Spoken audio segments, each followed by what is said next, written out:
Cordial saludo, mi nombre es Arnoldo Arana y hoy quisiera conversar acerca del ejercicio de la autoridad como padre. Por un lado, se exalza el valor de la independencia y la autonomía de los niños y el ejercicio de la libertad. Y por otro lado, se reconoce el valor del desarrollo de la disciplina en sus vidas. ¿Y cómo mantener un equilibrio entre propiciar la libertad y la independencia y la autonomía en los hijos? Y por otro lado, contribuir a la adquisición de autodisciplina en ellos. El filósofo Fernando Savater plantea el dilema en el que se encuentra la educación entre la libertad y la coacción. Y él dice: tenemos derecho a imponerle a los niños la disciplina sin la cual desde luego no aprenderían la mayoría de las cosas que consideramos imprescindibles que lleguen a saber.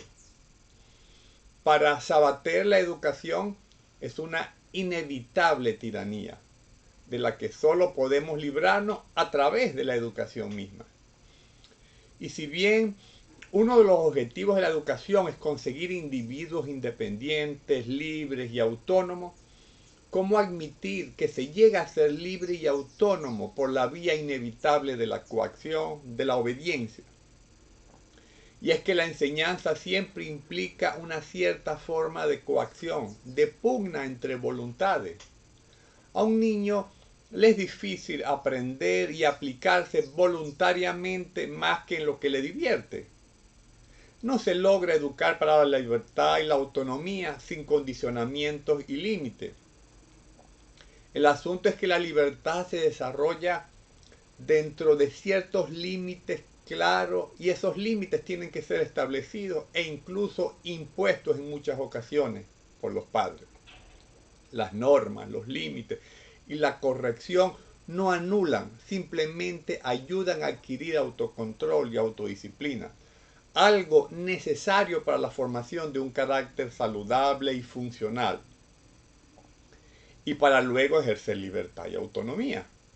Los niños necesitan pues normas, límites y disciplina para controlarse y regularse, de forma que puedan desarrollar comportamientos que fomenten un aprendizaje, su autonomía, su responsabilidad y su autoestima. El aprendizaje nunca es simple ni mucho menos neutral. Supone intencionalidad de los padres en una dirección, que implica ejercer disciplina, poner límite y ejercer autoridad. Los padres para formar necesitan ejercer su autoridad. Los padres tienen además la autoridad y la responsabilidad para educar a sus hijos. La autoridad de los padres, de hecho y de derecho, les viene dada por una ley natural, pero que además es avalada por las leyes civiles de cada país. Los padres tienen una indiscutible e irrenunciable autoridad moral, legal y social sobre sus hijos.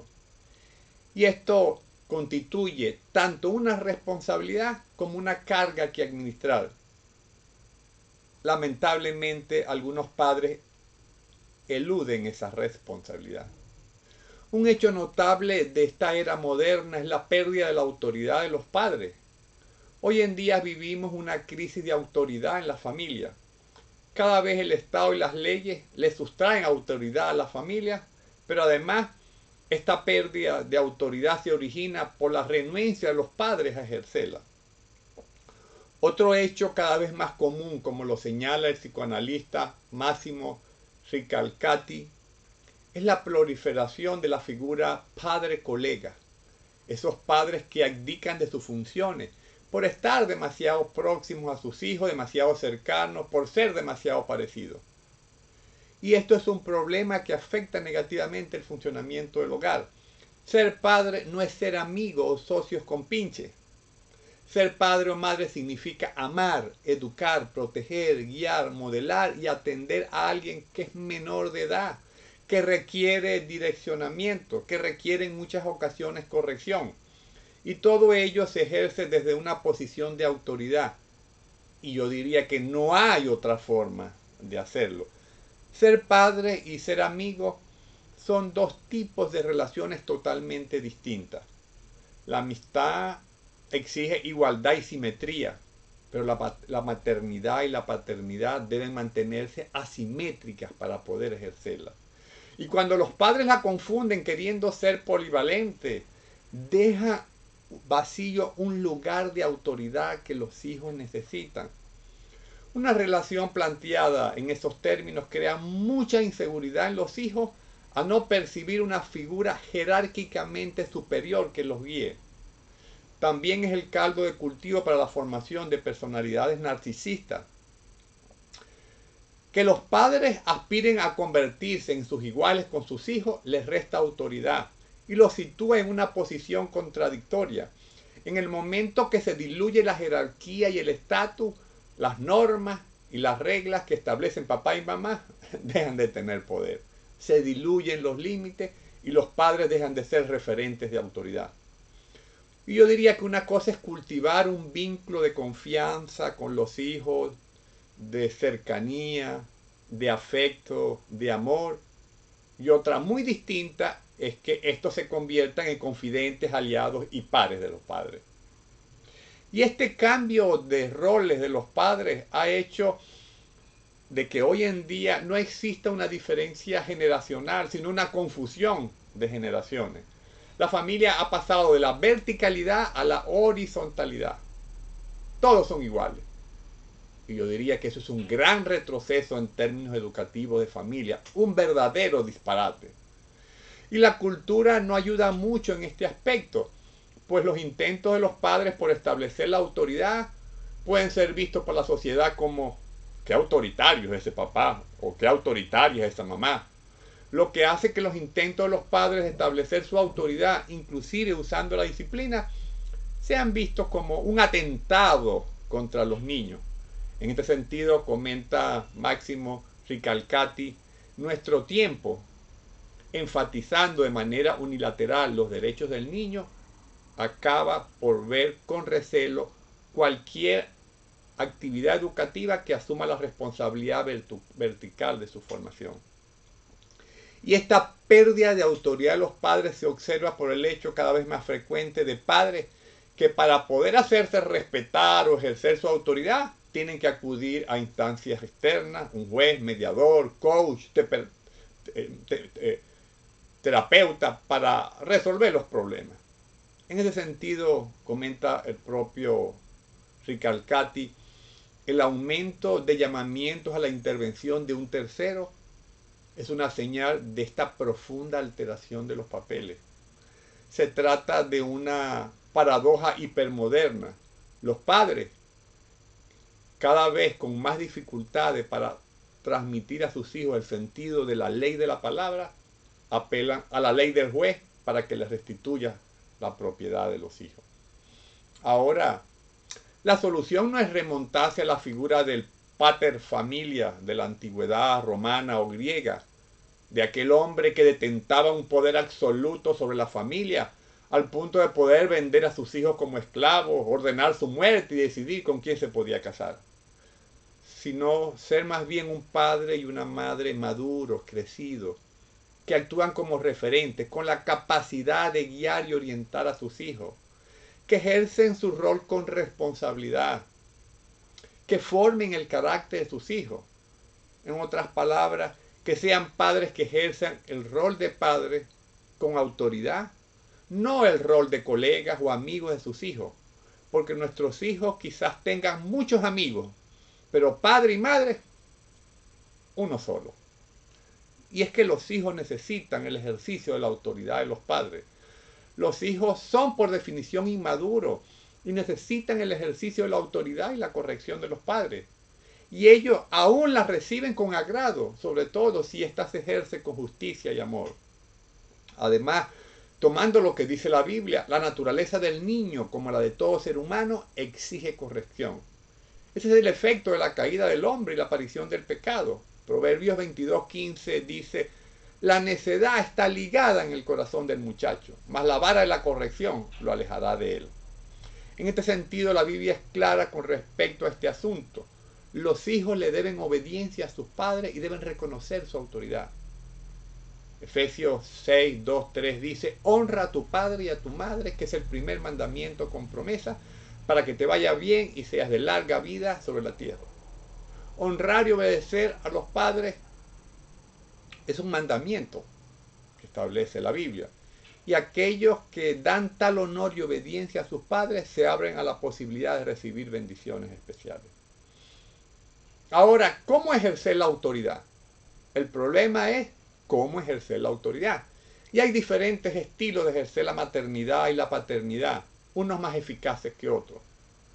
Como siempre, hay extremos. Algunos son excesivamente autoritarios y restrictivos y otros excesivamente condescendientes y permisivos. En todo caso, la autoridad no es mandar, sino ayudar a crecer. Y uno de los aspectos que más atenta contra el desarrollo saludable del niño es ese comportamiento, sobre todo indulgente, que es un polo, o autoritario, que es el otro polo. Y los padres deben evitar estos dos polos, un estilo autoritario, controlador, que no fomenta la sana independencia y la autonomía del niño, pensando que el niño no puede hacer las cosas sin su ayuda y resolviendo todas las necesidades del niño. Igualmente negativo es un padre o madre excesivamente indulgente, que no es capaz de poner límite y administrar disciplina a sus hijos. Y desde el polo autoritario, los padres tienden a actuar en forma inflexible, ser exigentes y severos cuando se trata de controlar el comportamiento de los hijos. Tienen muchas reglas, exigen obediencia y autoridad absoluta, pero esto termina por generar niños que tienden a ser irritables, aprensivos, temerosos, temperamentales, infelices, irascibles, malhumorados, vulnerables al estrés y sin ganas de realizarse. Algunos padres autoritarios mezclan el autoritarismo con la sobreprotección, evitando todo contratiempo que el niño pueda experimentar, pensando que el niño no es capaz de manejarlo. Y de esta forma procuran que el niño no esté en contacto con situaciones amenazantes o críticas. Pero la sobreprotección no es una protección, sino una protección mal aportada, disfuncional y desatractiva que acaba convirtiéndose más bien en desprotección. Por el contrario, el exceso de sobreprotección empobrece el cerebro de los niños, atrofia sus capacidades, merma su capacidad de asumir responsabilidad, les genera inseguridad, aumenta la dependencia de otros, impide el desarrollo de sus recursos de afrontamiento y los vuelve más vulnerables y pasivos.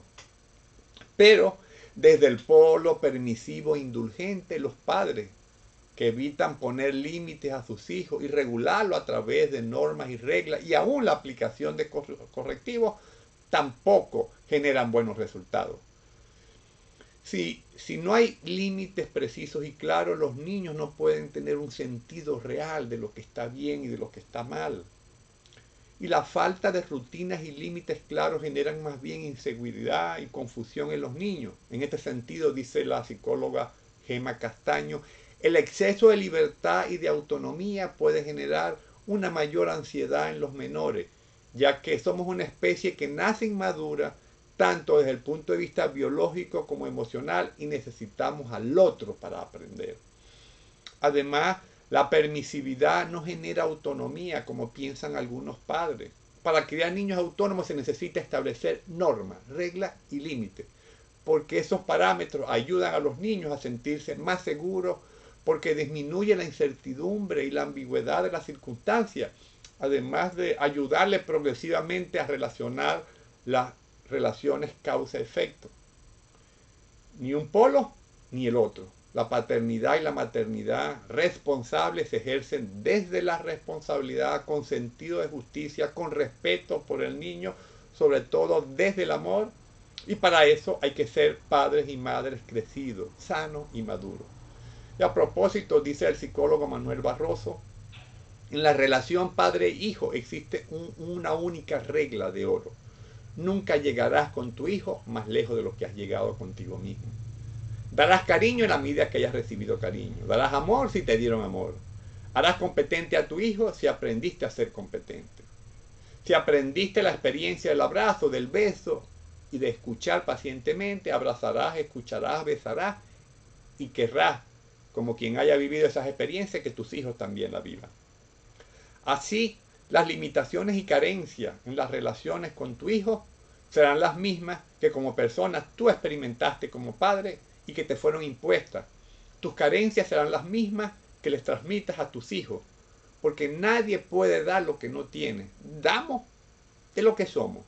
De allí la necesidad de ser padres y madres crecidos, vale decir maduras, y de invertir en nuestro desarrollo y crecimiento personal, porque esa es la mejor estrategia para ser padres efectivos, crecer como personas. Para el propósito de educar a los hijos no es suficiente tener buenas intenciones. Lo importante no es ser un buen padre o una buena madre, sino un padre y una madre efectivo. Se requiere de unos padres crecidos, maduros, sanos psicológicamente, educados en el rol de ser padre, plenamente conscientes y responsabilizados de su rol.